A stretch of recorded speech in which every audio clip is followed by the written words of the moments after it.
ಅಣ್ಣ, ನಮ್ಮ ಮನೆಯಲ್ಲಿ ನಮ್ಮ ಯಜಮಾನರು ಅಮಾವಾಸ್ಯೆ ಮತ್ತು ಹುಣ್ಣಿಮೆ 2 ದಿನ ತುಂಬ ಕೋಪ ಮಾಡ್ಕೊಂಡು ಮನೇಲಿರೋ ಸಾಮಾನೆಲ್ಲ ಹೊಡೆದಾಕ್ತಾರೆ.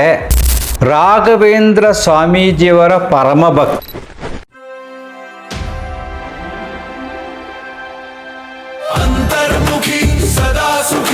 ನಮಸ್ಕಾರ ಸ್ನೇಹಿತರೆ. ಒಬ್ಬರು ನಮಗೆ ಪ್ರಶ್ನೆ ಕೇಳಿದ್ದಾರೆ. ಅಣ್ಣ, ನಮ್ಮ ಮನೆಯಲ್ಲಿ ನಮ್ಮ ಯಜಮಾನರು ಅಮಾವಾಸ್ಯೆ ಮತ್ತು ಹುಣ್ಣಿಮೆ 2 ದಿನ ಮೊದಲು 2 ದಿನ ಆದಮೇಲೆ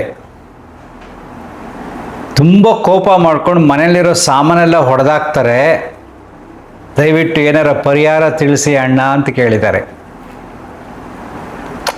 ಪಾಪ ಈ ಪ್ರಶ್ನೆ ಕೇಳಿ ನನಗೆ ಸ್ವಲ್ಪ ಅಯ್ಯೋ ಅನಿಸ್ತು. ಇದಕ್ಕೆ 2 ಕಾರಣಗಳಿದೆ. ಅಮಾವಾಸ್ಯೆ ಹುಣ್ಣಿಮೆ ನಡುವೆ ಹತ್ರ ಬಂದಾಗ ಯಾಕೆ ಆ ರೀತಿ ಆಡ್ತಾರೆ ಅನ್ನೋದಕ್ಕೋಸ್ಕರ. ಮೊದಲನೇ ಕಾರಣ, ದಿಸ್ ಇಸ್ ಸೈಕಲಾಜಿಕಲ್ ಡಿಸಾರ್ಡರ್ಸ್. ಇದೊಂದು ಮಾನಸಿಕ ರೋಗ. ಈ ರೋಗ ಹೇಗೆ ಬಂದಿರುತ್ತೆ ಅಂದರೆ ಚಿಕ್ಕ ವಯಸ್ಸಿನಿಂದ ಬಂದಿರುತ್ತೆ. ಅದಕ್ಕೊಂದು ರೀಸೆಂಟ್ ಒಂದು ಉದಾಹರಣೆ ಹೇಳ್ತೀನಿ. ನಾನು ವಿಡಿಯೋ ಕಳಿಸಿದ್ದು, ತುಂಬ ಜನ ವಿಡಿಯೋ ಕಳಿಸ್ತಾರೆ, ಅದ್ರ ಬಗ್ಗೆ ಮಾಡಿ ಇದ್ರ ಬಗ್ಗೆ ಮಾಡಿ ಅಂತ. ನಾನು ನೋಡ್ತೀನಿ, ಒಂದೊಂದು ಸಾರಿ ಮಿಸ್ ಆಗಿಬಿಡ್ತವೆ, ಅದೆಲ್ಲ ಹೋಗ್ಬಿಡುತ್ತೆ. ರಾಘವೇಂದ್ರ ಸ್ವಾಮೀಜಿಯವರ ಪರಮ ಭಕ್ತ, ರಾಘವೇಂದ್ರರ ಆರಾಧಕ, ಫೋಟೋ ಇಟ್ಕೊಂಡು ಪೂಜೆ ಮಾಡ್ಕೊಂಡು ಏನೇನೋ ಮಾಡ್ತಕ್ಕಂಥವ್ರು, ಅವರ ಗುರುಗಳು ಅಂತೆಲ್ಲ ಕರೀತಾರೆ. ಅವರು ಒಂದು ಮನೆಗೆ ಬಂದಿದ್ದಾರೆ. ಅಲ್ಲಿ ಒಂದು ಆತ್ಮ ಬರುತ್ತೆ. ಆತ್ಮ ಬರೋದು, ಗೋಡೆ ಮೇಲೆ ಬೆಳಕು ಬೀಳೋದು, ಒಂದು ಕಡೆ ಹಿಂಗೆ ಈ ಥರ ಬೀಳೋದು CCTV ರೆಕಾರ್ಡ್ ಆಗಿದೆ. CCTV ರೆಕಾರ್ಡ್ ಆಗಿರೋದನ್ನು ತೋರಿಸ್ತಾರೆ, ಅದ್ರ ಬಗ್ಗೆ ಮಾತಾಡ್ತಾರೆ. ಪುನಃ ಇನ್ನೊಂದು ಸರಿ ಬಂತು ನೋಡಿ, ಬಾಗಿಲಿಂದ ಬಂತು, ಆ ಗೋಡೆ ಮೇಲೆ ಬಂತು, ಕರೆಕ್ಟಾಗಿ ಹಿಂಗೆ ಬಂದು ಗೋಡೆ ಮೇಲೆ ಬಂದು ಹಿಂಗೇ ಬರುತ್ತೆ. ಆ ಬಂದಾಗ ಗುರೂಜಿ ಹೇಳ್ತಾ ಇರ್ತಾರೆ, ನೋಡಿ ಇಲ್ಲಿ ಬಂತು, ಮುಖ ಕಾಣ್ತಾ ಇದೆ ನೋಡಿ, ಅದು ಹಲ್ಲು ಕಾಣ್ತಾ ಇದೆ, ಕೋರೆಯಲ್ಲಿ ಕಾಣ್ತಾ ಇದೆ, ಒಂದು ವಿಚಿತ್ರವಾಗಿ ಕಣ್ಣು ಕಾಣ್ತಾ ಇದೆ, ಉಬ್ಬು ಕಾಣ್ತಾ ಇದೆ ಅಂತ. ಆ ಮನೆಯವರೆಲ್ಲ ನೋಡ್ತಾ ಇರ್ತಾರೆ. ಗುರೂಜಿ ಹೇಳ್ತಾ ಇರ್ತಾರೆ, ಒಂದು ಮಗು ಚಿಕ್ಕ ಮಗು ಇರುತ್ತೆ, ಹೆಣ್ಣು ಮಗು. ಆ ಮಗುನೂ ಹೇಳ್ತಾ ಇರುತ್ತೆ, ಹೌದು ಗುರೂಜಿ ಬಂತ ನೋಡಿ, ಹಲ್ಲು ಕಾಣ್ತಾ ಇದೆ ಅಂತ. ಮೋಸ್ಟ್ಲಿ ಆ ಮಗು ಚಿಕ್ಕ ಅಂದರೆ ಒಂದು 10 years ಇರಬೇಕು. ಅದಕ್ಕೆ ಆ ವಾಯ್ಸ್ ಕೇಳಿದಾಗ ಅನಿಸುತ್ತೆ.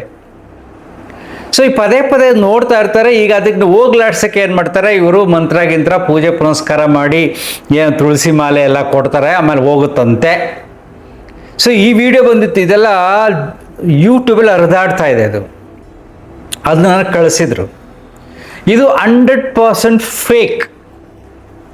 ಯಾವುದೇ ಆತ್ಮ ಅದು ಡೈರೆಕ್ಟ್ ಹಿಂಗೇ ಬಂದು ಗೋಡೆ ಮೇಲೆ ಹಿಂಗೆ ಬಿದ್ದು ಗೋಡೆ ಮೇಲೆ ನಡ್ಕೊಂಬರೋದು, ಬೆಳಕಿನ ಥರ ಬರೀ ತಲೆನೇ ಮಾತ್ರ ಯಾಕೆ ಕಾಣಬೇಕು ಆತ್ಮಕ್ಕೆ? ದೇಹ ಪೂರ್ತಿ ಕಾಣಬೇಕು ತಾನೇ. ಅದು ನಡ್ಕೊಂಡು ಬಂದರೆ ಅದು ಪೂರ್ತಿ ದೇಹದ ಆಕಾರ ಕಾಣಬೇಕು, ಅದರ ನೆರಳು ಗೋಡೆ ಮೇಲೆ ಬರಬೇಕು, ಅಥವಾ ಬರಬೇಕು, ಕುಳಿತುಕೋಬೇಕು, ಏನೋ ಫುಲ್ ಕಾಣಬೇಕು. ಬರೀ ತಲೆ ಮಾತ್ರ ಕಾಣುತ್ತೆ, ಆತ್ಮಕ್ಕೆ ದೇಹ ಇಲ್ವಾ? ಸಿಲ್ಲಿ ಕ್ವಶನ್ ಹಾಕೊಳ್ಳಲ್ಲ. ಅದ್ರ ಬಿಡ, ಸುತ್ತಮುತ್ತ ಇನ್ನೂ ತುಂಬ ಕಥೆಗಳಿದೆ, ಎಲ್ಲ ಮಾಡ್ತಾರೆ, ಮನೋವ್ಯಾಪಾರ ಮಾಡ್ತಾರೆ. CCTVಗೆ ಆತ್ಮ ರೆಕಾರ್ಡ್ ಆಗೋದಿಲ್ಲ. ಯಾವುದು TV ಮಾಧ್ಯಮದಲ್ಲಿ ಬರ್ತಾವೋ ರೆಕಾರ್ಡೆಡ್ ದೆವ್ವಗಳು, ಭೂತಗಳು, ಅವೆಲ್ಲ ಸುಳ್ಳು. ಯಾಕಂದರೆ ನಮ್ಮ ನಂಬಿಕೆ ಅನುಸಾರವಾಗಿ ಧರ್ಮ ಗ್ರಂಥಗಳಲ್ಲೇ ಹೇಳಿದೆ, ಆತ್ಮ ಎಷ್ಟು ಸಣ್ಣದು ಅಂದರೆ ಅದು ಕಣ್ಣಿಗೆ ಕಾಣೋದಿಲ್ಲ, ನೀರಲ್ಲಿ ಮುಳುಗೋದಿಲ್ಲ, ಬೆಂಕಿಲಿ ಬೇಯೋದಿಲ್ಲ, ಅಷ್ಟೊಂದು ಸೂಕ್ಷ್ಮ, ಅತಿ ಸೂಕ್ಷ್ಮ ಅಂತ ಶಾಸ್ತ್ರಗಳಲ್ಲಿ ಹೇಳಿದೆ. ನಮ್ಮ ನಂಬಿಕೆ ಅನುಸಾರವಾಗಿ ಇಲ್ಲಿ ಭೂತ ನಿಂತ್ಕೊಂಡು ಫೋಟೋ ಬರೋದು ಅದೆಲ್ಲ ಸುಳ್ಳು. ಈಗ ಆ ಕಥೆನ ಮಗು ಕೇಳಿಸ್ಕೊಂತಲ್ವಾ, ಅದಕ್ಕೆ ಉದಾಹರಣೆ ಕೊಟ್ಟದ್ದು ನಾನು ಇದನ್ನು. ಆ ಮಗು, ಹೆಣ್ಮಗು ಕೇಳಿಸ್ಕೊಂಡಿದೆ, ಆತ್ಮ ಬರುತ್ತೆ, ದೆವ್ವ ಬರುತ್ತೆ ಅಂತ ಎಲ್ಲದು ನಂಬ್ಕೊಳ್ಳುತ್ತೆ. ಆ ಮಗು ದೊಡ್ಡದಾದ ಮೇಲೆ ಅದರಲ್ಲಿ ಏನಾದರೂ ಅನಾರೋಗ್ಯ ಕಾಡಿದರೆ, ದೇಹ ಮನಸ್ಸು ವೀಕ್ ಆದರೆ 100% ಆ ಮಗು ಮೇಲೆ ಯಾವುದಾದ್ರು ದೆವ್ವ ಬರುತ್ತೆ. ಅವ್ರ ಸಂಬಂಧದಲ್ಲಿ ಯಾರೋ ಸತ್ತೋಗ್ಬಿಟ್ಟಿರ್ತಾರೆ, ಅಥವಾ ದಾರಿಲಿ ಹೋಗ್ಬೇಕಾದ್ರೆ ಎಲ್ಲೋ ಏನೋ ನೋಡಿರುತ್ತೆ, ಆ ಮಗು ಕತೆ ಕೇಳಿರುತ್ತೆ, 100% ಅದು ದೆವ್ವ ಬಂದಂಗೆ ಆಡುತ್ತೆ. ಸೈಕಲಾಜಿಕಲ್ ಡಿಸಾರ್ಡರ್ಸ್ ಆಗುತ್ತೆ.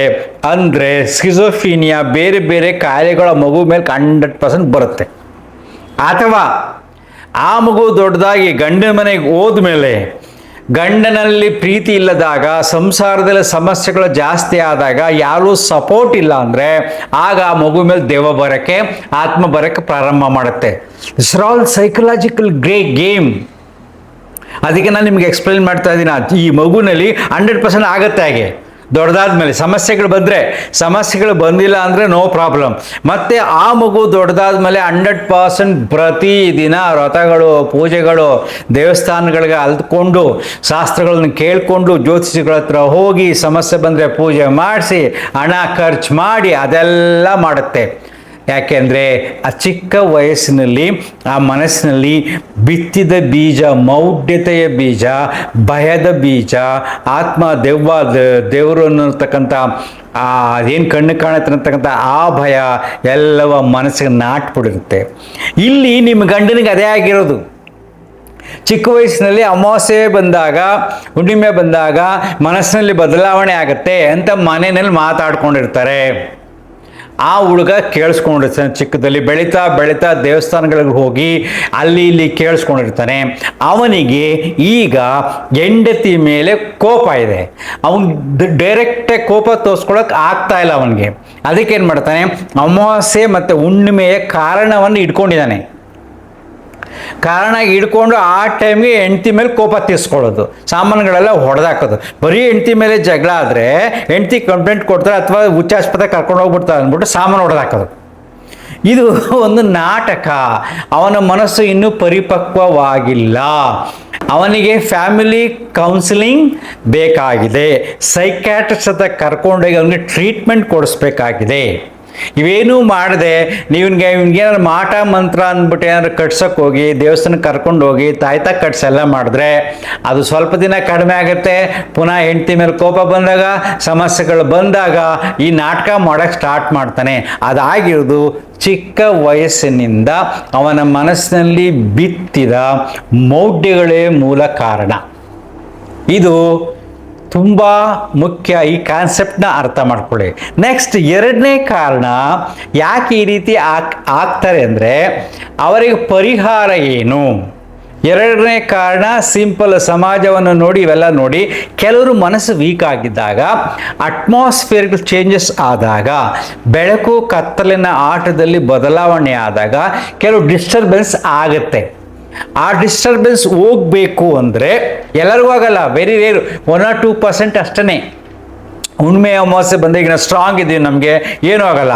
ಮೆಂಟಲಿ ಯಾರು ವೀಕ್ ಆಗಿರ್ತಾರೋ ಅವ್ರಿಗೆ ಸ್ವಲ್ಪ ಎಫೆಕ್ಟ್ ಆಗುತ್ತೆ. ಅಮಾವಾಸ್ಯೆ ದಿನ ಬೆಳಕು ಕತ್ತಲೆ ಇದು ತುಂಬ ಸೂಕ್ಷ್ಮ. ಇದು ಹೇಳಿದ್ಮೇಲೆ ಪರ್ಸೆಂಟೇಜ್ ತುಂಬ ಕಡಿಮೆ, ಸೂಕ್ಷ್ಮವಾಗಿ ಕೆಲವರ ಮೇಲೆ ಮನಸ್ಸಿನ ಮೇಲೆ ಆಗತ್ತೆ. ಅದಕ್ಕೆ ಪರಿಹಾರ ಹೇಳ್ತೀನಿ. ಈಗ ಮೊದಲನೇದು ಪರಿಹಾರ, ಸೈಕ್ಯಾಟ್ರಿಸ್ಟ್ ಹತ್ರ ಹೋಗಬೇಕು, ಕೌನ್ಸಿಲಿಂಗ್ ಹೋಗಬೇಕು, ಮೆಡಿಸಿನ್ ಕೊಡಿಸ್ಬೇಕು, ಅವನ ಎಲ್ಲವನ್ನು ತಿಳ್ಕೋಬೇಕು. ಎರಡನೇದಕ್ಕೆ ಪರಿಹಾರ ತುಂಬ ಸರಳ, ಧ್ಯಾನ. ಮೊದಲನೇದಕ್ಕೂ ಎರಡದಕ್ಕೂ ಇದು ಪ್ರಯೋಜನ ಆಗುತ್ತೆ. ಅವನು ಪ್ರಾಣಾಯಾಮ ಮತ್ತು ಧ್ಯಾನವನ್ನು ನಿರಂತರವಾಗಿ ಅಭ್ಯಾಸ ಮಾಡಿದ್ರೆ ಹುಣ್ಣಿಮೆ ದಿನ ಕೆಲವರು ಏನು ಮಾಡ್ತಾರೆ ಗೊತ್ತಾ, ಸಿದ್ಧಿ ಆಗುತ್ತೆ, ಮಂತ್ರ ಸಿದ್ಧಿ ಆಗುತ್ತೆ ಅಂತ ಒಂದು ಮೌಢ್ಯದಲ್ಲಿ ಅದು ಕಠಿಣವಾದ ಪೂಜೆಗಳನ್ನು ಮಾಡ್ತಾರೆ. ಸೊ ಅಮಾವಾಸ್ಯೆ ದಿನ ಸ್ಮಶಾನಕ್ಕೆ ಹೋಗ್ತಾರೆ. ಅದೆಲ್ಲ ಮೌಢ್ಯಗಳೇ, ಅವೆಲ್ಲ ಸುಳ್ಳು. ಆದರೆ ಮನಸ್ಸು ಸ್ಟ್ರಾಂಗ್ ಆಗುತ್ತೆ, ಏನೋ ಮಾಡ್ತೀನಿ ಅಂತ ಒಂದು ಧೈರ್ಯ ಬರುತ್ತೆ. ಆ ಧೈರ್ಯದಲ್ಲಿ ಬೇರೆಯವ್ರನ್ನ ಕನ್ವಿನ್ಸ್ ಮಾಡೋ ಮೆಂಟಲ್ ಕೆಪಾಸಿಟಿ ಅವ್ರಿಗೆ ಬರುತ್ತೆ. ದೆವ್ವದ ಬಗ್ಗೆ ನಾನು ಹೇಳಬೇಕು ಅಂದರೆ ಅವನ ಮೈಂಡಲ್ಲಿ ತುಂಬ ಕನ್ವಿನ್ಸ್ ಆಗಿರ್ಬೇಕು ಅವನು. ಆಗ ಬೇರೆಯವ್ರಿಗೆ ದೆವ್ವನ ಒಪ್ಪಿಸ್ಬೋದು ಅವನು. ಹೌದು, ದೆವ್ವ ಅಂದ್ರೆ ಹಿಂಗೆ, ಹಾಗೆ ಹೀಗೆ ಅಂತ. ಸೊ ಈ ಸ್ಟ್ರೆಂತ್ ಪಡೆಯಕ್ಕೆ ಏನು ಮಾಡ್ತಾರೆ, ಅವರು ಸ್ಮಶಾನಗಳಿಗೆ ಹೋಗ್ತಾರೆ.